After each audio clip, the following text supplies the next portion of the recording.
안녕하세요. 경자입니다. 오늘 공모주 워밍업으로 소개를 드릴 종목은 K옥션입니다. 1월에 기대가 되는 종목인데요. 그럼 저와 같이 하나씩 살펴보겠습니다. K옥션은 회사 이름에서도 알 수 있듯이 옥션, 즉 경매를 하는 회사인데요. 미술품 경매가 주 사업입니다. 미술품을 판매하는 루트는 화면 보시는 것처럼 세 가지로 구분하는데요. 주로 작품을 처음 만든 원작자는 화랑이나 아트페어를 통해서 미술품을 판매를 하고요. 돌아가신 작가의 작품이라든지 미술품을 구입한 사람이 재판매를 하는 경우에는 경매를 통해서 판매가 이루어진다고 합니다.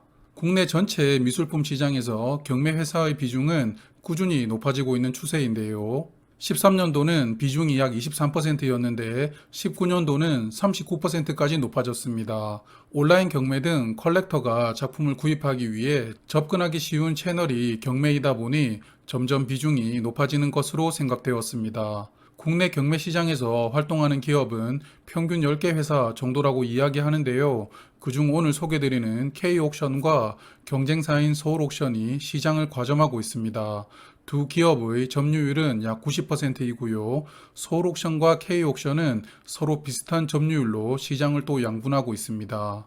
K옥션의 대표이사는 도연순 대표인데요. 경복궁 옆에 있는 삼청동에 가면 만날 수 있는 갤러리 현대 창업주의 아들이라고 합니다. 도연순 대표는 금융권과 컨설팅 회사에서 오랜 기간 근무하다가 K옥션의 창업 시점에서 합류한 것으로 보이는데요. 이분은 본인의 이력을 기반으로 미술품 비즈니스에 전산 시스템을 적용을 하는데요. K-오피스라고 부르는 이 전산 시스템으로 미술품 입고, 감정, 고객 관리, 경매 결과 예측 등 경매 회사의 주요 업무 대부분은 전산화가 되었습니다. 그 결과로 그동안 주먹구구식으로 전문가의 감각에만 의존하면서 미술품을 판매해오던 경매 시장에서 K-옥션이 차별화를 이루면서 빠르게 성장할 수 있는 토대가 마련되게 됩니다.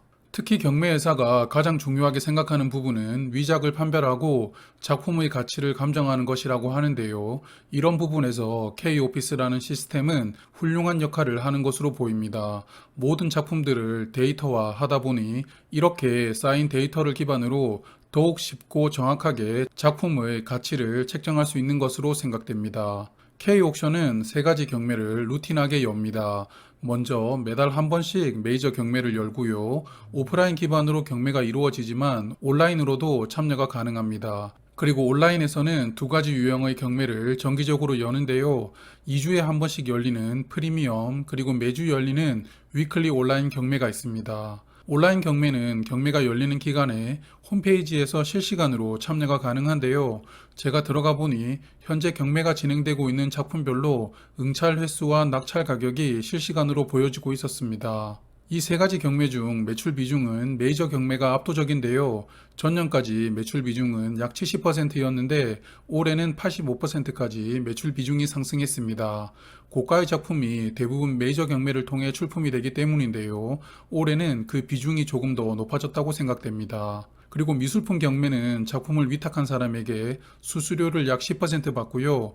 낙찰받는 사람에게도 작품의 가격에 따라 낙찰 수수료를 받는데요. 오프라인보다는 온라인 수수료율이 약 10% 높습니다. 아무래도 오프라인으로 낙찰되는 작품의 단가가 높기 때문이라고 생각되는데요. 평균 수수료율은 17.4%였습니다.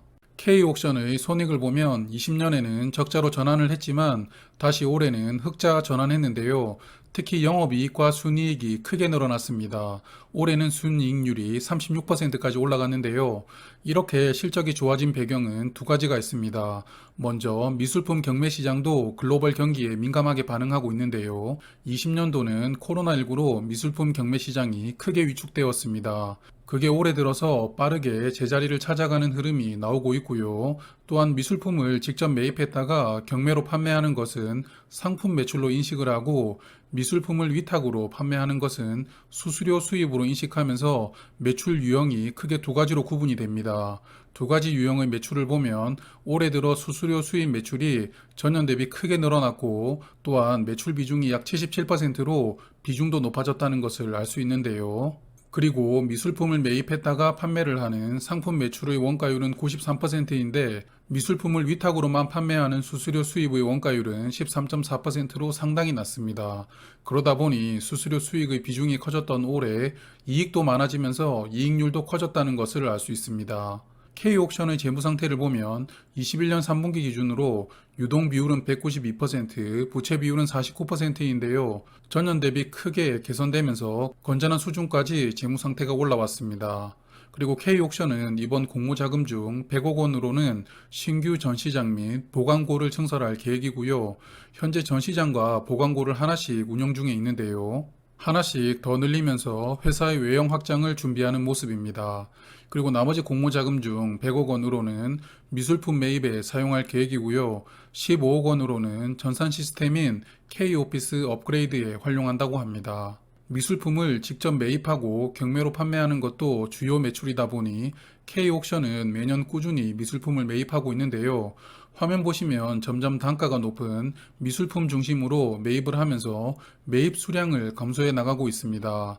아무래도 미술품을 보관하는 것이 까다롭기 때문에 저단가 작품을 다량으로 매입하는 것을 고단가 작품을 소량으로 매입하는 것으로 변경했던 것으로 보입니다. 그럼 이제 청약 정보를 간단하게 보겠습니다. K옥션은 1월 12일과 13일에 청약을 합니다. 청약 일정상 오토엔과 에드바이오텍과 일정이 중복이 되었습니다. 총 160만 주를 모집하고요. 구주 매출이 32만 주로 20% 포함되어 있습니다. 잠시 후에 말씀을 드리고요. 그래서 희망상당 공모가 기준 모집 금액은 320억 원, 시가총액은 1,782억 원이 됩니다. 구주 매출 32만 주는 최대 주주인 TA 어드바이저 유한회사가 보유한 지분에서 일부 나오게 되는데요. 이 회사의 지분 구조를 보면 도연순 대표이사와 일가가 보유한 개인회사라고 추정됩니다. 하지만 구주 매출로 32만 주를 매각하지만 공모 후 최대 주주의 지분율은 약 50% 수준이기 때문에 크게 문제가 되는 구주 매출은 아니라고 보입니다. 일반 투자자에게는 40만 주를 배정하고요. 우리사주조합에게도 20% 비율을 꽉 채워서 32만 주를 배정을 했는데요. 증권신고서를 보면 K옥션의 현재 직원 수가 103명으로 나옵니다. 이들이 배정 수량을 전부 청약한다면 1인당 청약 증거금으로 약 6,200만 원이 필요한데요. 우리사주조합에서 미달이 나오지 않는다면 직원들이 회사의 미래를 긍정적으로 판단하고 있다라고 생각해 볼 수 있겠습니다. 주관사는 신영증권입니다. 일반 청약 한도는 13,300주이고요. 청약 수수료가 2,000원이 있습니다. 공모주 미리 보기 영상에서도 말씀을 드렸지만 신영증권은 1월에 주관하는 종목이 3종목 있습니다. 필수증권사라고 보이고요. 그리고 K옥션의 상장일 유통물량은 191만 주인데요. 비중으로는 21.4%입니다. 이 중 기존 주주의 물량이 63만 주로서 7.1% 비중으로 포함이 되어 있는데요. 유통물량이 좋은 수준입니다. 의무 확약에 따라 유통물량이 10%대 후반까지도 내려갈 수 있겠네요. 그리고 상장일에 스톡옵션 미행사 물량이 추가될 수 있습니다. 행사 기간이 도래한 물량은 6만 5천 주인데요. 수량이 많지 않으므로 상장일에 큰 영향을 줄 수준은 아니라고 보입니다. 그럼 공모가 보겠습니다. 유사기업으로 2개 기업을 선정을 했는데요. 국내 경쟁사인 서울옥션 그리고 일본의 도쿄중앙옥션 2개 회사입니다. 이들 유사기업의 평균 PER은 24이고요. 그리고 3분기 순이익을 연한산하면서 21년 순이익을 109.6억 원으로 추정했습니다. 그래서 주당 평가가액으로는 28,660원을 도출하는데요. 여기에 할인율 30.2%를 부여하면서 희망상당 공모가로는 2만 원을 책정합니다. 공모가 산정을 보면 무난한 수준이라고 보이는데요. 그럼 국내 경쟁사인 서울옥션과 비교를 해보겠습니다. 서울옥션도 3분기 순이익을 연한산 해보았는데요. 그럼 21년 추정이익은 185.3억 원입니다. 이를 12월 30일 기준 시가총액에 나누어 주면 현재 서울옥션의 PER은 31.2가 됩니다. K옥션의 공모가 희망상당 기준 PER이 약 17 수준이므로 K옥션의 공모가는 서울옥션과 비교를 했을 때는 할만한 수준이라고 보입니다. 화면은 서울옥션의 주봉 차트인데요. 지난 1년간 서울옥션은 주가가 약 8배가 상승했습니다. 엄청나게 큰 상승을 한 종목인데요. 이러한 주가 상승의 원인을 생각해보면 미술품 시장이 코로나19라는 터널을 뚫고 살아난 것도 원인이라고 볼 수가 있겠습니다만 가장 큰 원인은 미술품 시장이 NFT를 기반으로 새로운 시장이 열리고 있다는 것일 겁니다. 그리고 지난주 신세계도 이러한 NFT 기반의 미술품 시장에 진출하고자 서울 옥션에 280억 원 규모로 지분을 투자하게 되는데요. 디지털 미술품들이 NFT라는 블록체인 기술을 만나면서 원본이라는 것을 증명을 할 수 있게 되었습니다. 그러다 보니 화면 보시는 좌측의 디지털 미술품은 약 700억 원에 팔리기도 하는 등 NFT로 발행된 전 세계에서 하나밖에 없다는 디지털 미술품들이 새로운 시장을 형성하고 있습니다. 서울 옥션은 이러한 트렌드에 대응하고자 현재 NFT 미술품 경매 시장을 준비를 하고 있는데요. K 옥션의 경우에는 자회사를 기반으로 새로운 형태의 미술 시장에 대해서 대응할 예정이다라고만 이야기를 하고 있습니다. 검토는 하고 있는데 아직 진출하겠다라는 이야기는 하지 않고 있는데요.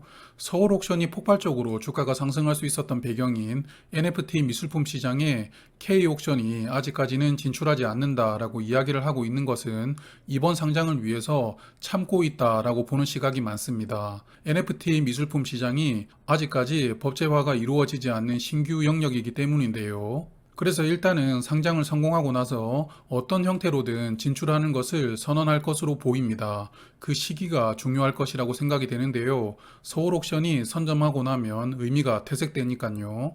그리고 이 종목은 장점이 하나 더 있습니다. 작년에 적자였다 보니 테슬라 상장 조건으로 증시에 입성하면서 환매 청구권이 부여되었는데요. 상장 후 3개월간 환매가 청구할 수 있는 권리가 부여되었습니다. 그래서 조금 더 청약 인기가 올라갈 수 있다고 보입니다. 그럼 정리를 해볼까요? 장점으로는 현재 국내 경매 시장의 약 절반을 과점하는 기업이라는 부분이 가장 크게 느껴집니다. 그리고 상장일 유통 물량도 좋은 수준이고 환매 청구권이 부여된 점도 좋아 보입니다. 다만 단점으로는 어떻게든 NFT 미술 시장에 진출을 빠르게 해야 향후 주가가 상승할 수 있다고 생각되는데요. 상장을 하고 나서 진출하는 것을 공식화할 것 같긴 한데 그 시기가 관건이라고 봅니다. 앞서 말씀드린 것처럼 앞서 나가고 있는 서울 옥션이 시장을 선점하고 난 뒤에 뒤이어 들어가게 되면 힘겨운 싸움이 될 것이니까요. 그래서 기관 투자자들이 이런 부분을 어떻게 평가를 할지도 궁금하기는 합니다. K옥션에 대해서는 수요 예측 결과가 나오면 다시 한번 간단히 요약을 해서 말씀드리도록 하고요. 내일도 2주차에 청약하는 종목을 워밍업으로 소개를 드릴 텐데요. 2주차의 마지막 청약 종목인 에드바이오텍입니다. 그럼 내일 저녁에 다시 뵙도록 할게요. 고맙습니다. 구독, 좋아요 꾹꾹.